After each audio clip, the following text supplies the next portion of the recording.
বন্ধুরা প্রত্যেক দিনের মতো আজকেও চলে এসেছি আমি আমার রান্নাঘরে। আজকে রান্নাঘরে একদম সকাল সকাল এসেছি বন্ধুরা। এই দেখুন বন্ধুরা, আমার হাতে একটা পাকা আম আছে। এই পাকা আম দিয়ে আমি আপনাদের সঙ্গে একটা ডেজার্ট রেসিপি শেয়ার করব। এই গরমে পাকা আম দিয়ে মন প্রাণ ঠান্ডা করা, কলিজা ঠান্ডা করা একটা ডেজার্ট রেসিপি আপনাদের সঙ্গে শেয়ার করব বন্ধুরা। আপনারা প্রথম থেকে শেষ পর্যন্ত ভিডিওটি দেখতে থাকুন, আশা করি ভালো লাগবে। প্রথমে পরিষ্কার জলে আম ধুয়ে নেব।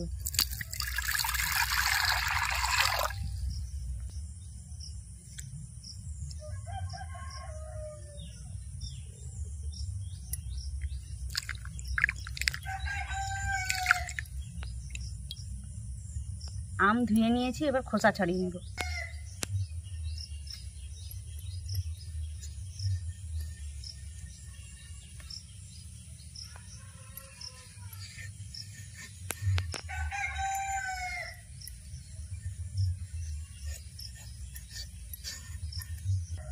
আমের খোসা ছাড়িয়ে নিয়েছি, এবার আমটাকে আমি টুকরো টুকরো করে কেটে নেব।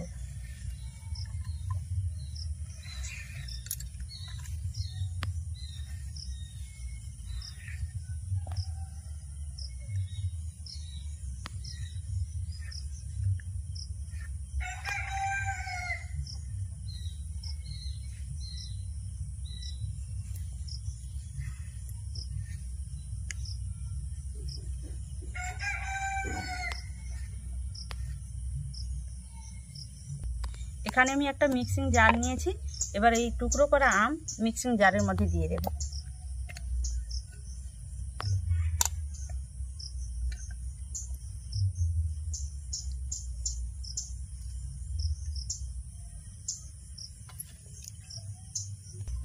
এবার দিয়ে দেব চিনি। আমি একটা আমের জন্য এতটা পরিমাণ চিনি নিয়েছি, যেহেতু পাকা আম আর আমটা কিন্তু মিষ্টি, সেই জন্য এতটা পরিমাণ আমি চিনি নিয়েছি। আপনারা আপনাদের পছন্দ মতো মিষ্টিটা বাড়া কমা করে নিতে পারেন। এবার চিনি দিয়ে দেব। এবার পেস্ট করে নেব। পেস্ট করে নিয়েছি, এবার একটা ছাঁকনির সাহায্যে ছেঁকে নেব।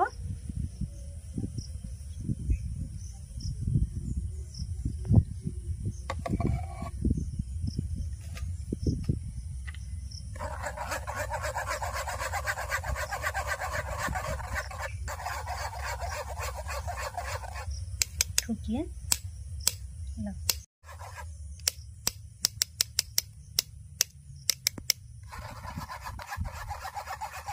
পাকা আমের পিউরি ছাঁকনির সাহায্যে ছেঁকে নিয়েছি, এবার এটাকে আমি সাইডে রেখে দেব।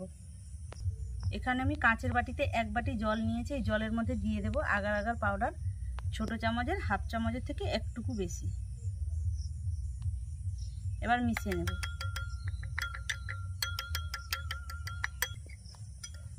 আগার আগার পাউডার জলের মধ্যে মিশিয়ে নিয়েছি,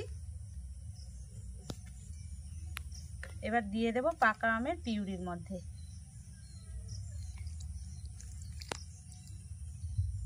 এবার মিশিয়ে নেব।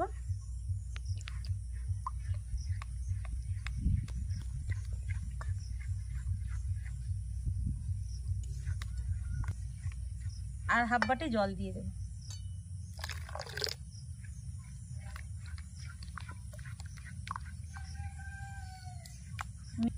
মিশিয়ে নিয়েছি, উনুন জ্বালিয়ে কড়া বসিয়ে দেব।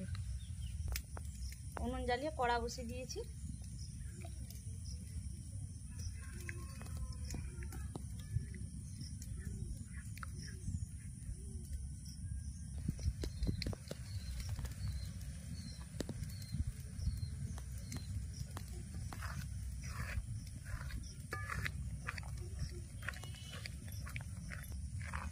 উনুন জ্বালিয়ে 3 মিনিট জাল করে নিয়েছি, হয়ে গেছে। এবার নামিয়ে নেব।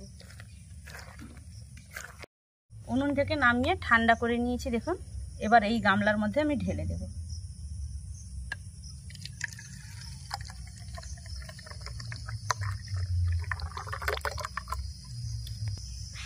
গামলার মধ্যে ঢেলে দিয়েছি। 2 ঘন্টা ফ্যানের বাতাসে রেখে দেব। 2 ঘন্টা পরে আপনাদের দেখাচ্ছি। ফিরে এলাম 2 ঘন্টা পর। 2 ঘন্টা পর দেখুন বন্ধুরা, কত সুন্দর সেট হয়েছে দেখুন। ফ্যানের বাতাসে আর কত সুন্দর সেট হয়েছে দেখুন। যাদের বাড়িতে ফ্রিজ নেই তারা এইরকম ফ্যানের বাতাসেও রেখে দিতে পারেন বন্ধুরা, খুব সুন্দর হয়ে যাবে। এবার এটাকে আমি একটা প্লেটের মধ্যে ঢেলে নেব। প্লেটের মধ্যে ঢেলে নিয়েছি। এবার দেখতে ভালো লাগবে বলে একটা পুদিনা পাতা উপর থেকে এইভাবে দিয়ে দিলাম। দেখুন কত সুন্দর লাগছে, কত সুন্দর হয়েছে দেখুন। আমি আপনাদের কেটেও দেখাচ্ছি, দেখুন বন্ধুরা।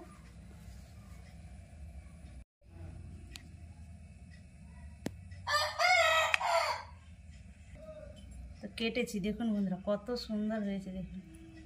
আর এইভাবে আম থাকতে একবার বাড়িতে পুডিং বানিয়ে বাচ্চা থেকে বড় সবাইকে দিবেন বন্ধুরা, দেখবেন বাচ্চা থেকে বড় সবাই কিন্তু আনন্দ হয়ে খেয়ে নেবে। আর মেহমানরা হলেও বাড়িতে বানিয়ে দিতে পারেন বন্ধুরা, একবার অবশ্যই বানিয়ে আমাকে কমেন্ট করে বলবেন। এই দেখুন বন্ধুরা, কত সুন্দর হয়েছে দেখুন।